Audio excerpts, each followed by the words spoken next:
Hi, welcome to part 3 of career development. And per usual, I'm going to just jump right in to where we left off and we'll go from there. We'll see if we need a part 4 or not. But here we go. We were just finishing up this work psychology category, as I like to call it. And I just want to finish up the last few things, and then we're going to jump into the next topic, which is leadership. Okay. So I think I already covered it pretty well in the last episode about how important having courage is for career development. Leaders are really looking for that. And I can't stress it enough. Like anytime that you get like the adrenaline, sweaty armpit feeling, heart racing, that you have a question or something to say, have the courage to push through and share whatever that thing is, because the fact that you're getting that feeling means it's important, means that you're afraid that you're going to be judged, that the tribe is going to not like you and kick you out, and then you're going to die, because that is fight or flight. That's adrenaline, cortisol flowing through your body. And the more you expose yourself to speaking up in those situations, the more comfortable you're going to become. And the more comfortable you become, the more confident you're going to become.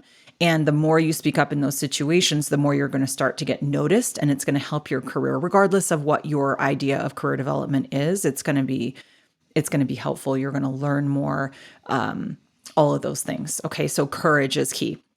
Taking messy action.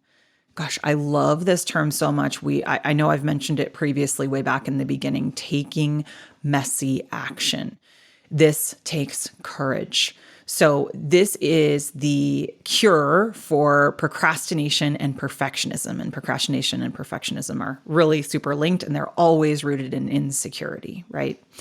And so if you can condition yourself to start taking messy action, especially when there's something that you need to do that you're a little afraid of, you don't know where to start, you don't know where to begin. Messy action just looks like bullet points, brainstorming on a whiteboard. Maybe messy action is scheduling a 15-minute with somebody and meeting with somebody and saying, "Hey, I got this thing I need to do. Can you just help me think through it? Because I just don't even know where to start." If it's a big presentation you have to do, it's literally just like putting some bullets on a page and then stopping. So it's like maybe you set like a 15-minute timer, you put some bullets on a page and then you stop and you say, "That's good enough." I have this thing that I'm doing right now, and that somebody who's very important to me in my career and in the community in general where I live has offered to make some connections for me. That it's a big deal. I'm really excited about it. And she asked for my resume, and my resume is not updated from when I came back to Amex a year ago. And for whatever reason, I'm just like so having like procrastination and perfectionism on updating this resume. And so I've set 15-minute timers 3 times over the last week to just work for 15 minutes on it. And it's literally like I do it in Canva. It's because I like it to look nice. And so like to look a little bit pretty, little bit, little pizzazz in there. And so I do it in Canva because it has some color. And so I've just been moving things around, like rearranging things to fit the blurb for my latest role in there. And I'm just like chipping away at it in small increments, messy action. And so it's huge, because getting started is usually the hardest part of something. And this is like the whole design thinking, fail fast and pivot, right? Create a minimum viable product of something, or maybe it's, not even there yet, because you're going to learn more from that, and you're going to learn faster and better in the beginning and waste less time and waste less money and less resources and all of that. It really aligns with like agile methodology, design thinking. These are just becoming more and more studied and known to be the most effective way to just get stuff done, is by just taking messy action and getting started, and knowing that you're in the beginning, it's not going to be pretty, but you're going to refine it over time, and you're going to get there and going to get where you need to be. So it's amazing for career development, and it really helps you get noticed, because you're going to get so much more done. And it helps with that, just like the paralysis is the word that I'm looking for, the paralysis that comes with the procrastination and perfectionism fear, right? You've heard the, what is the saying? Done is better than perfect, right? Done is better than perfect. That's kind of what messy action is related to. Okay. I love also for work psychology, make yourself bigger, not smaller. So when you come to a meeting and sit at a table, showing your hands is huge. In fact, let's talk about that for a minute. That's something I love. This is why this is going to take like 10 episodes, because I have so many little tangents and stories that I love. Did you know? So there's a book, it's called Captivate. I'm forgetting the author's name. She's wonderful. Vanessa something or other. I'll link it in the show notes. Captivate. And she talks about, it's really just like how to interact people, how to interact with people, how to get people's attention, that sort of thing. And the number one most important thing when you are in front of people or meeting somebody, a lot of people guess that it's eye contact. And I think eye contact is number two. Eye contact is important, but is showing your hands. This is so fascinating. It's because it goes way back to our survival brains, like way back to cave person times. If you can see somebody's hands and you know they don't have a weapon, they're not going to hurt you. They're safe. It's a safety trigger for our brain that if you can see somebody's hands, the brain relaxes and feels safe around that person. And this is why the handshake exists. Really interesting, right? And so when you come into a meeting, and even if it's on camera, I always, now that I know this, now that I learned this, I'm doing it right now. If you're watching this on the video, I keep waving my hands, which is hilarious. But even if it's on camera in a meeting, I will always start with a both hand wave, palms up, 2-hand wave. But this is massive. If you're in a meeting in person, show your hands. You put both hands flat on the table, which is a subtle way to do it, but show your hands. Don't hide your hands, especially in the beginning, because it'll put everyone there at ease with you if you show your hands. It's very put at ease, welcoming. But in general, make yourself bigger physically, not smaller. So sit up tall, sit up straight, take up space, put your hands on the table, make yourself bigger, not smaller. You come across as more confident. You'll gain more respect that way. It's just human psychology. And then power poses. I think power poses help with that. You've seen, I've linked before and talked about before the Amy Cuddy TED Talk on power posing. So just doing some power poses. I'll link that here too, so you can take a look if you haven't seen it, but it's a great TED Talk to watch. Before you go into a presentation or a meeting or something that you're worried about, do the power poses. That's awesome for work psychology. Okay. And then just a classic one you've probably all heard before, but like keep track of your wins, even the small ones. So go have a document that you keep during the year that you just fill out, really wins that you had, positive occurrences, even if they were small, because it's going to help hype you up. It's going to help remember you're awesome. You can do this. You're good at your job. And it's also going to help you for like writing your review at mid-year or year end, but keep track of your wins. Okay. There's a lot more I could normally go into in work psychology, but we're just going to keep moving for the sake of not having a million episodes on this topic. And we're going to move now into leadership, one of the topics that I am most excited about and very, very passionate about. And I want to start by defining leadership in at work and what that means, because you do not have to have people who directly report to you. Like you don't have to be traditional boss, right? Quote unquote, like a boss, like somebody who is the leader of people. They roll up to you, they report to you. To do leadership, right? Individual contributors absolutely are leaders, and leadership is very important. So I'm addressing, leadership in all of those aspects when I talk through it. Some of the things I mentioned will be related specifically to like leading people and being a people leader, but others will just be related to individual contributorship and leadership in general. So the first one that I love is talking about leadership as, it's a verb and a noun. It's both. You are a leader and you lead, right?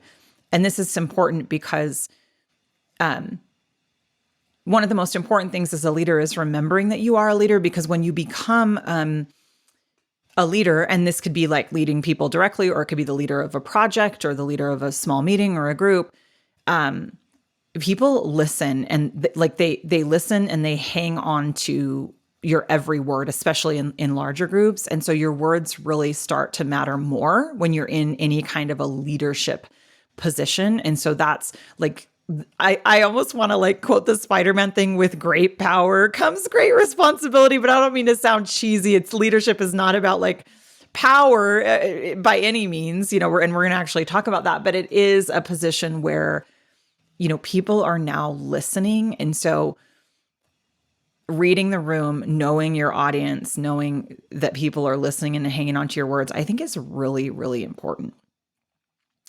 And then leadership is a verb.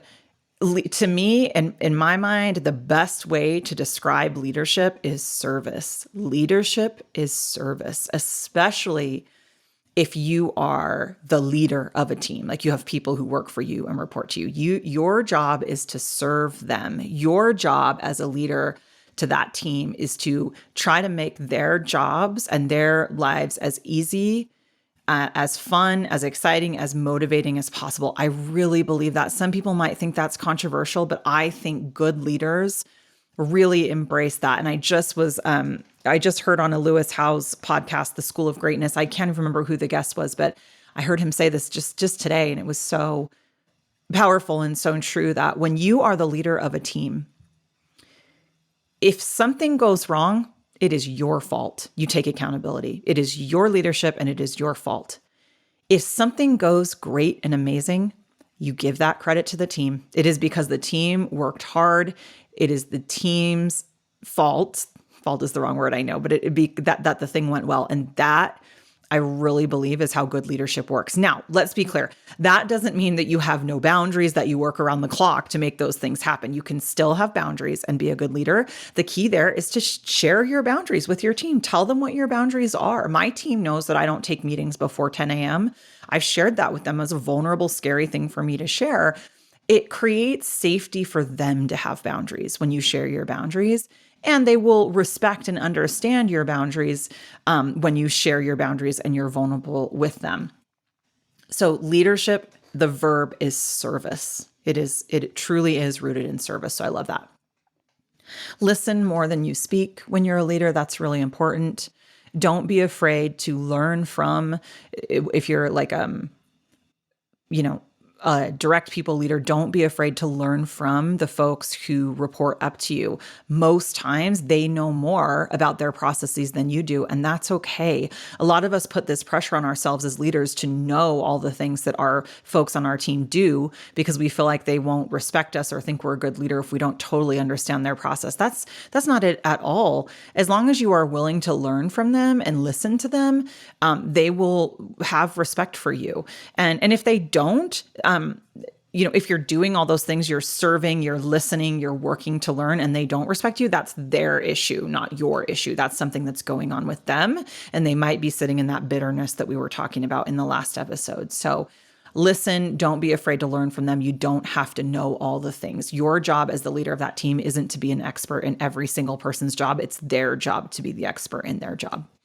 Customize your approach for each person. Customized leadership is game changing. It's the way it should be. It's the way it needs to be. You can't lead a team. And I don't care whether this is people who report to you or a project team or, whatever it is that you're leading, you can't lead each person in the same way because every human is different. And that sounds obvious.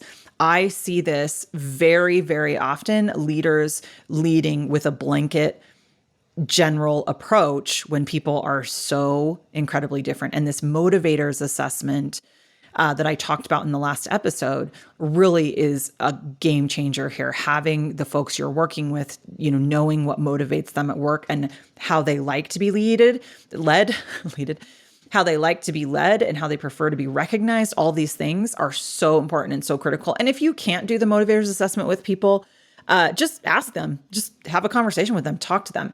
And what I do is when I have one-on-ones, I have that in front of me in my office so I know who I'm speaking with and what motivates them and, these little key things about them. Game changer. It's so incredibly important. Okay.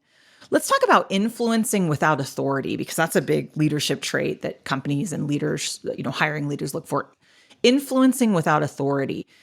What does that mean? It means you have the ability to lead somebody and, get them to do something essentially. And I don't mean in a manipulative way or anything like that. It means you have the ability to lead somebody and drive results within somebody who you don't have authority over. They don't report up to you. They're maybe not even on your team. This is big. I've done a lot of large scale project management in my career.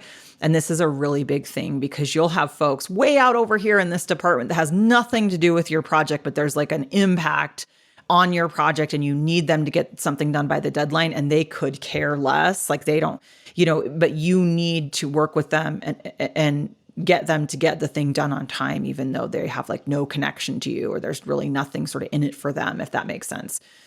There are lots of other examples of when influencing without authority is important, but it's just a great skill to have. And what it is all comes down to is relationships, is genuinely caring and getting to know what somebody is going through. So you take the example I was talking about, you're the leader of a big project, you have this little impact over here with these people that are way, 6 degrees of separation removed. They don't even maybe understand what your department is or what it does, but maybe there's like this little change that needs to be made in their area and it's important and it has to get done. It's one of the tasks on the project plan.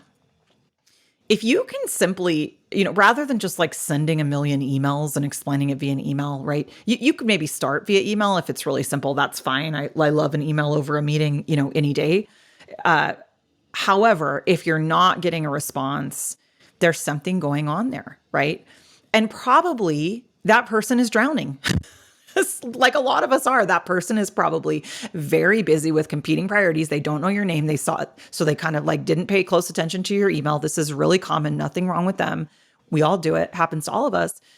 Probably they're drowning. And so setting up a call, reaching out to them in a different way and setting up, maybe it's even just a 15-minute meeting or reaching out on the instant messenger, introducing yourself, taking some time to get to know them, showing a little bit of empathy and that you care, that's how you influence without authority. And sometimes it's one conversation and sometimes it's multiple. And this is why relationships are everything and expanding your network is huge, because it really does show that you care and people are a lot more likely to do what you need if you genuinely care and have empathy for them. So this is a huge one from a leadership perspective. The next one is give direct and clear feedback quickly and compassionately. This is one of the hardest things to do, right? Giving somebody tough feedback or constructive feedback is stressful for almost everyone. And what I have certainly learned and found over the years, number one, is the more you do it, the more comfortable you get with it. You're never going to feel totally comfortable, but the more you do it, the more comfortable you get with it. So putting it off is like the worst thing that you could do because you're never going to get comfortable with it. Plus, the whole like cliche that feedback is a gift is just so true. Feedback is a gift. All of us want to know if we're doing something that is wrong or could be perceived as wrong or that we should work on or that we should change. We want to know, right? You want to know.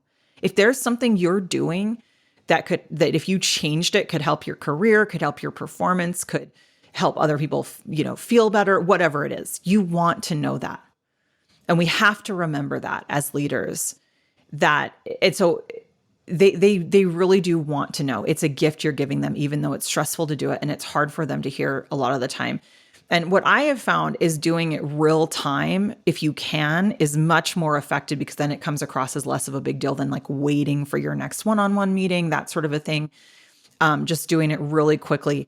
And then the other piece with feedback is, there's the Harvard study on feedback that's 6 positives for every 1 negative as it relates to feedback. So we really do need to be giving the positive feedback on a regular basis, even if you maybe feel like it's over the top. It's really, really important because then when you do have, this constructive piece of feedback that you need to give, the positives can really help to counteract that negative piece of feedback. And so what I like to do is like, let's say somebody just gave a presentation, I was on the meeting, and there are a couple of things that I thought didn't go so well, which is actually like pretty rare. I mean, it's fairly rare, but it does happen. And it's important for folks for their career development when it does happen that like, I usually like to ping them. Ping, I hope people know ping means. I'm talking corporate speak. I usually like to message them on the instant messenger and say, hey, great job. Can we just talk for a minute? And then I'll tell them, I'll start by saying, this went great. Good job. You sounded confident. You were very clear. Great work. As it relates to this, I think this is where, let's work together on reframing this, or this is where your tone could have been a little different. Like, I will say it right then and there after the meeting, because then it's just like, hey, we're done. That's the meeting. Here's the feedback. Let's move on. It's not making it into like this big deal by saving it for their next one-on-one. Sometimes you do need to save it because you don't have time or you're going directly into another meeting. That's okay. You still want to give the feedback. Totally fine. Just make sure that you start with the positives, focus on some positives, and then go into the constructive piece and be direct and clear. Do not be vague. Do not be ambiguous. Be very direct and very clear about the feedback. Okay. Delegation is huge from a leadership perspective. One of the biggest struggles I had when moving from like manager to director level and then to VP level is like letting go of control. I mean, a lot of us who have career success are control freaks. That perfectionism is real. That overachievement is real. And learning how to let go of that control is a massive piece of career development, because what we as leaders are looking for in those more senior levels are, folks who are willing to learn from others and willing to embrace and accept that others can do things differently, and that can be better. That can be better. And that's really hard when you're a control freak, right? And control freakness has probably gotten you pretty far in life and done pretty well. But remember, controlling everything is not sustainable, even if you're good at it. It is not sustainable. It will lead to burnout. It's not rooted in good mental health. And so learning how to let go of control and let others do something, even if the person does fall on their face and they do it wrong, like the thing you were afraid of happens where they fail, then you're going to give them the feedback and they're going to learn from it. You're going to get the benefit of giving feedback that helps you progress in your career. They're going to get the benefit of learning how to do something, in a different way from a more experienced person. That's going to help them in their career. But overall, you just as a leader can't control everything. It's not possible, especially when you start to climb that ladder and get into those roles that have bigger teams under them. You have to let go of control and you have to delegate. I'm to the point now in my career where my goal is to delegate every single thing. My goal is I don't own anything. I delegate all of it, everything.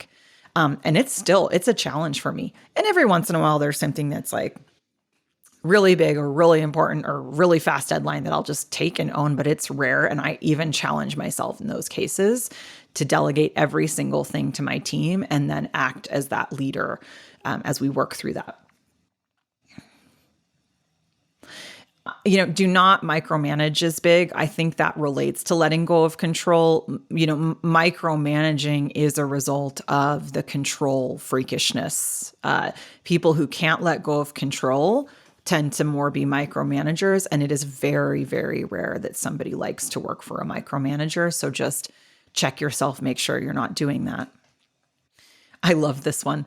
Don't get caught up on silly things, right? Let's talk about that. This is so incredibly important. I see leaders, not all the time, but more often than I should, who just care about the dumbest crap. Like the dumbest things. Like, don't let dumb things get in your way. They don't matter. Let me give you an example. Years ago, somebody who I was mentoring came and told me a story of a time that he got feedback from a very senior person who we work with because he was wearing jeans on a Thursday. And at that time, our dress code has changed a lot since then, but at that time, our dress code was that you dress casual on Fridays and otherwise, you don't. And I can tell you right now, it did not matter. We don't have clients, external parties in our office. It's all just internal folks. And the jeans he was wearing were very nice. He did not look or come across as casual. And he got pulled into the office by a senior person and lectured not to wear these kind of pants on a Thursday. Now, I get in some offices, dress codes really matter and they really mean a lot. I can tell you right now in this office, they just don't. And there were other folks in our building who were dressed totally casually. And so this was just almost like, it wasn't even really a rule. It was like an informal agreement that this department dressed a little bit nicer or whatever, but it certainly wasn't a rule.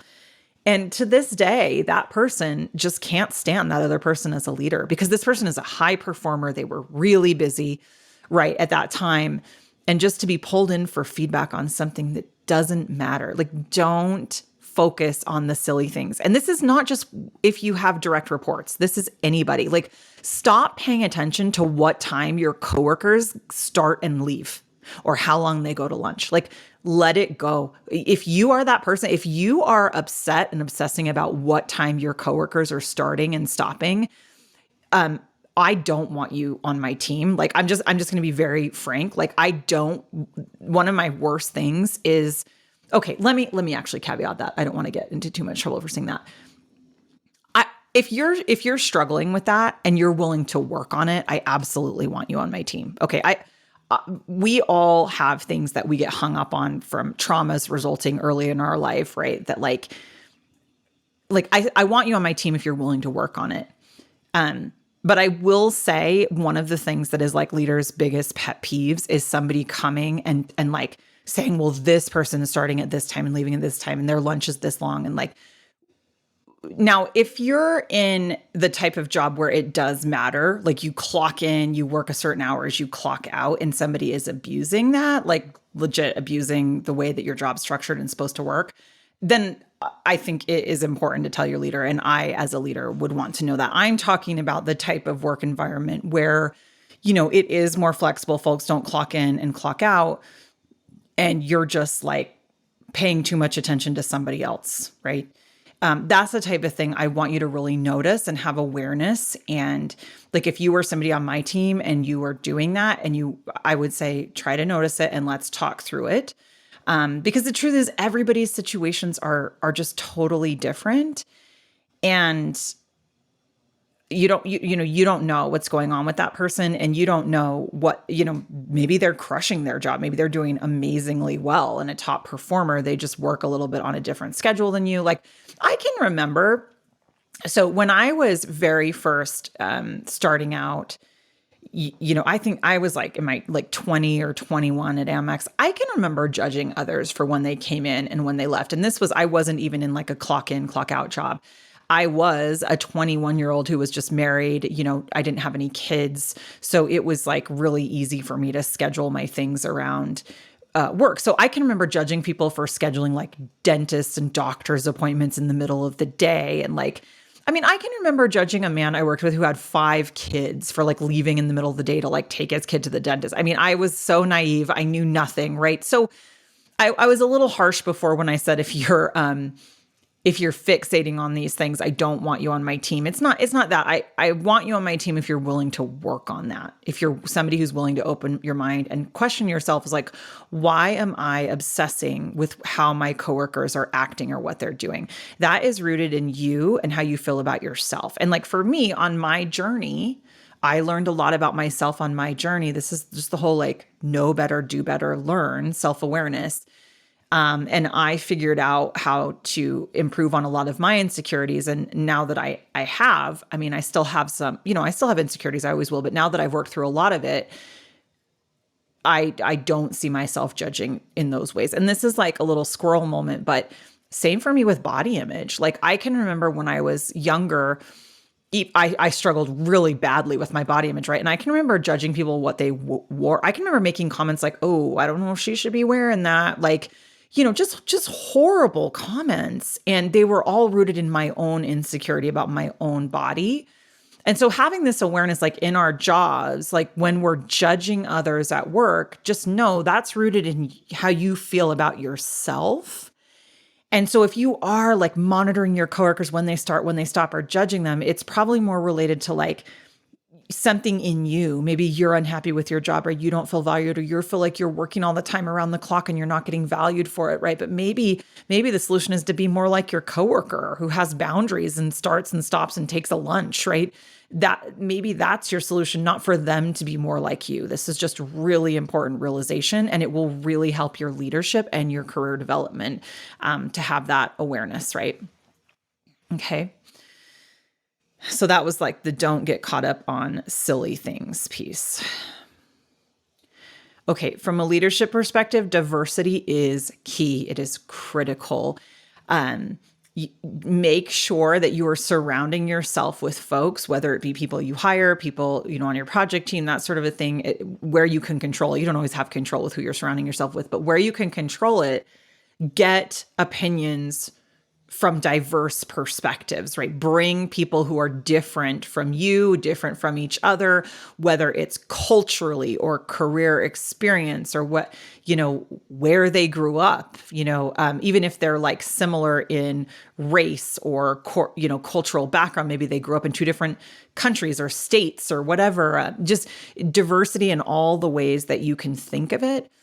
The more diverse opinions and perspectives that you can get, the better the outcome of whatever it is you're working through. It really, really, it's a game changer. So that's a big one that I like to focus on. Okay. I think we've hit on a lot of the ones that I'm most passionate about. There is more that we cover in the full program, but I'm going to go ahead and start to wrap us up here because we're at about 30. Actually, I'm going to wrap us up here and we're going to do one more part. That's going to be a 4-part topic. Exciting. I told you I was passionate about it. So before I wrap up, just the usual reminder, please leave a rating on the podcast if you haven't. If you're loving it, if you're finding value, please leave a 5-star rating wherever you're listening, because that's how the algorithm shows it to more folks. It'll pop up for more people. If it's getting good ratings, that really helps it. So I would so just appreciate it if you would be willing to take a few minutes and do that if you're getting the value out of it. And please let your friends know, let anyone who you think would benefit know about it, because that's the goal, is to get it out to as many people as possible. So thanks for listening, and I'll talk to you in part 4 of Career Development. Thanks so much for listening to the Working Mom Happiness Method. If you liked what you heard, please be sure to subscribe, leave a review, and share it with others who might benefit from listening. For show notes or to enroll in the Working Mom Happiness Method coaching courses, visit www.womensbestlifeuniversity.com.